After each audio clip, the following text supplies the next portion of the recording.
This year, Southeast Asia's most iconic thought leaders and innovators came together for the inaugural Summit X. It's time for an exclusive insight into the latest development in the Web3 scene and how the metaverse, the esports scene, and venture capital play parts in this new ecosystem. If you want autonomous AI to In today's landscape, I think we're actually, interestingly, in aggregate. Some challenges. Capacity building is one of the drivers for success in the industry. So tell us more about your plans for training and education. Thanks, Mark. So SCOGA has always been focused on youth talent development as well as jobs and careers in the esports sector. Our work has, spread across, I think, many verticals, but with special focus on secondary schools and institutes of higher learning. Over the last 5 years, since the launch of our Esports Academy, we have been very focused and actively reaching out to schools, to teachers, helping them better understand the opportunities that exist, whether within esports or adjacent industries, which I think in a country like Singapore is very important because not all the jobs are located here. I think there are a lot in the region and that's growing. And sometimes your journey doesn't necessarily take you to where you want to go first. You would probably have to make a few pit stops, working in different companies, getting that much needed experience before you can actually join, I think, the esports industry. So our focus is really, I think, when we talk about the 13-year-old to 17-year-old age group, we look at very closely at soft skill development. And then moving up that value chain, we then look at industry skills.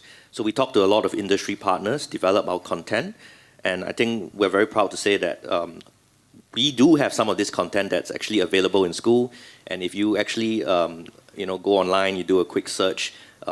If you're a Singaporean, of course, you can actually use your government funding, SkillsFuture, to take some of the courses that we have listed as well. And we have actually quite keen interest from many countries around the region and in the world that are looking at the content that we have and have expressed interest in actually licensing it. I think Singapore is very fortunate to be always seen as a great education hub. And I think we look forward to a lot of those developments where we can make a difference in helping other markets understand how games, and academics can be, not seen as competing forces, but to be very synergistic. I think that's really something that we are looking forward to and going to be constantly developing in the near future. Great, thanks.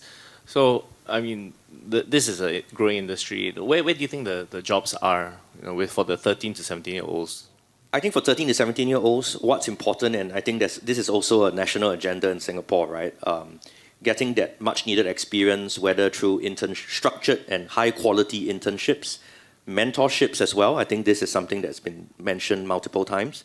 We are in discussions with some of our key partners like NTUC, Young NTUC as well, to really look at that and how do we bring all this not just maybe to the tertiary institution level, but maybe even allowing students at the secondary school level to experience what goes on behind the scenes. For example, what does it take to put together an awesome big event that can be organized in Singapore.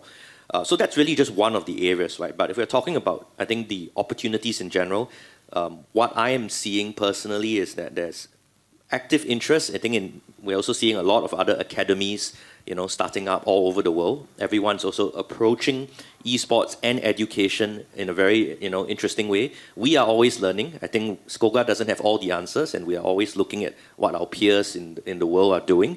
And what are some of the best practices that we can bring back to Singapore to benefit, the population here? So on that note, I think besides education, I do see content creation as really a very big vertical that has much more room to grow, given that it really cuts across even the younger generation. They are actively getting involved in content creation in their own personal capacities. And of course, that does create some tension between the school, parents as well. Where do we set limits and all that? But that's why we are here. That's why we're here, to really guide and provide best practices for educators as well as parents.